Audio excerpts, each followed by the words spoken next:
We talked less than 2 years ago now about Donald Trump imposing new tariffs on solar cells. And we hypothesized at that time, both here in studio and trade groups that were trying to push for solar energy, that would be bad overall for the development of solar energy, for jobs in the solar industry. Well, fast forward to today and we have some actual hard numbers. So let's take a look.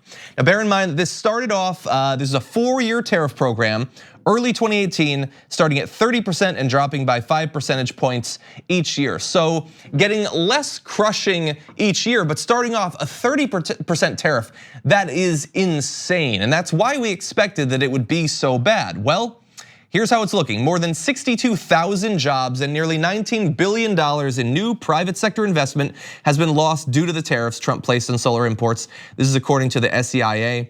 The number of jobs lost is nearly double the toll first estimated when Trump announced the tariffs.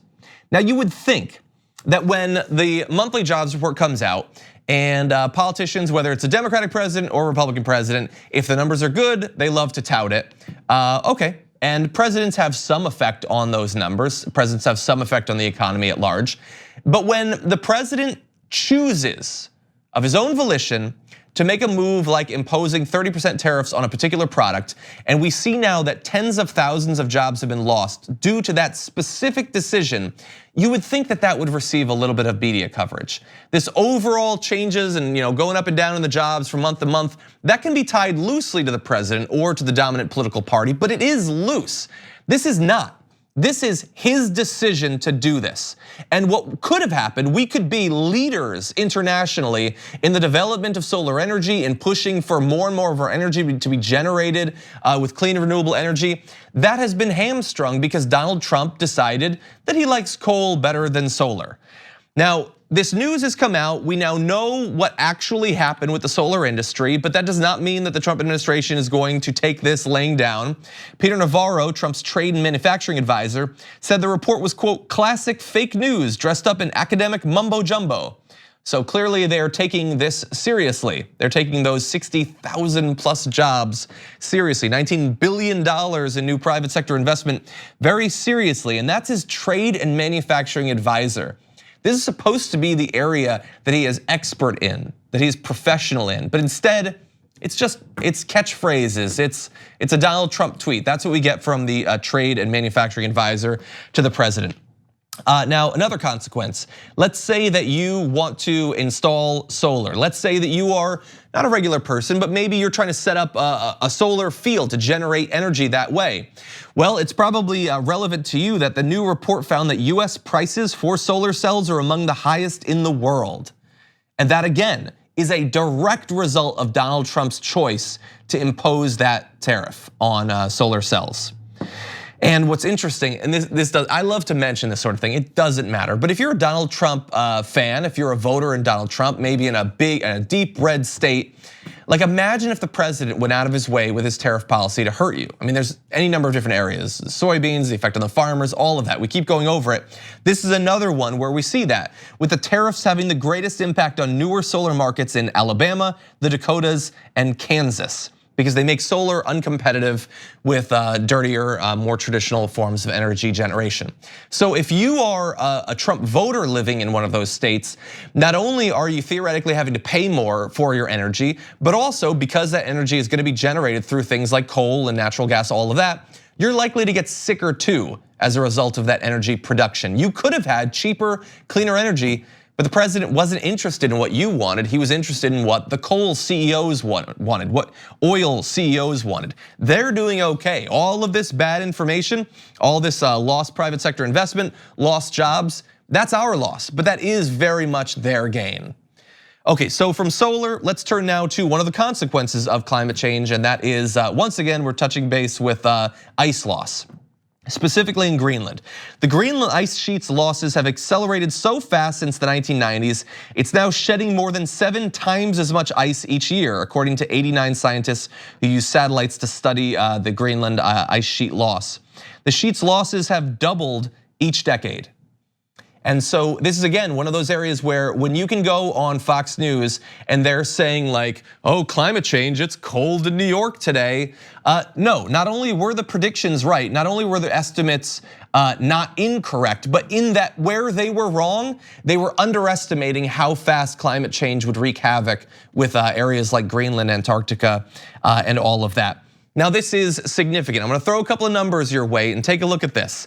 Around the planet, a 1 centimeter sea level rise brings about 6 million people into seasonal annual floods. So that's 1 centimeter of sea level rise globally, which seems really minor, right? I mean, you can barely even see it. 6 million people for 1 centimeter.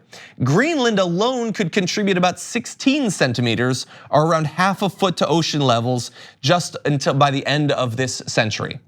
So you're talking about tens of millions of people having their homes, agriculture, all of that being flooded on an annual basis just from the effect in Greenland. And theoretically, when you look at smaller glaciers around the world, when you look at the effect on Antarctica, which is even worse, we could see up to 20 feet of sea level rise over a millennium, with a lot of that being stacked in the near future. I mean, you're not talking about tens of millions, you're talking about hundreds of millions or billions of people, hypothetically, that could find their areas unlivable in the near future, thanks to out of control climate change that so few countries are actually taking seriously.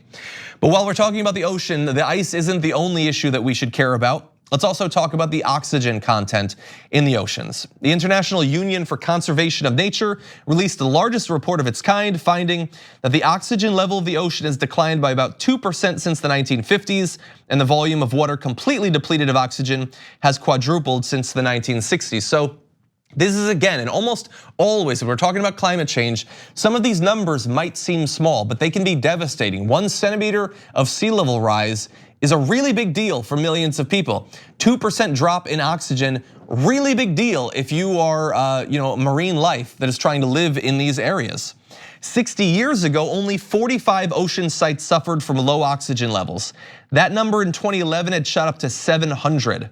And according to the study, about 50% of the oxygen loss in the upper part of the ocean is a result of temperature increase. So it is not just climate change, although some of the other things impacting it are themselves impacted by climate change, out of control growth of algae and things like that. That also has an impact on oxygen levels. But the biggest and the most easily influenceable, if we cared to, would be dealing with climate change. And this is not a small thing. This isn't, like, hey, isn't it interesting that this area has no oxygen?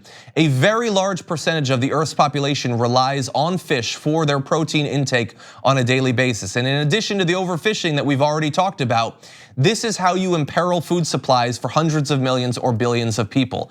This sort of process, uncontained, proceeding at a time when not enough countries are taking seriously the plight of overfishing, that is a serious problem. And it's proceeding at the same time that climate change is making some areas inland unable to be exploited in terms of agriculture. And so all of these processes are pushing us to a world that cannot sustain its growing population when it comes to the need to feed them on a daily basis.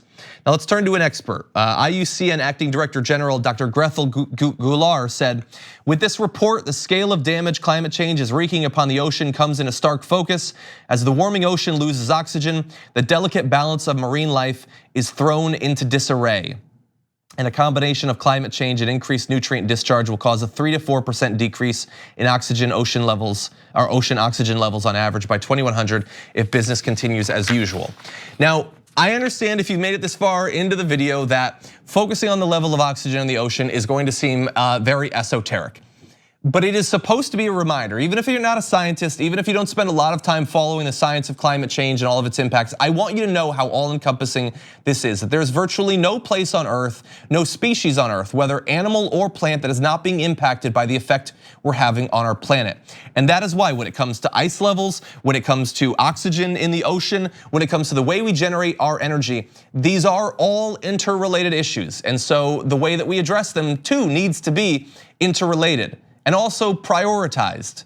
When I was talking earlier about how I felt like we weren't focusing enough on activists like Greta Thunberg, when I talk about the Sunrise Movement, all of that, when I talk about politicians who are right on this issue, whether it's people in Congress that are leading on this like AOC, or presidential candidates like Bernie Sanders, we cannot wait on this. This is not a thing that let's get through this election, or let's make sure that we have a Senate majority and then we can do something about it. It is on all of us to do whatever we can to push for solutions in this area right now.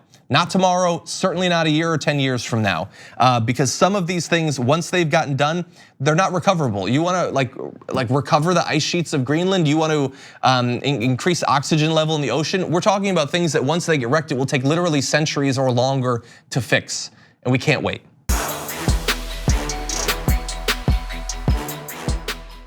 Thank you for watching this clip from the Damage Report. For more content from the show and access to TYT Network members-only exclusives, go to tyt.com/Brooke. Wait, no, it's tyt.com/John. Go to tyt.com/John to sign up.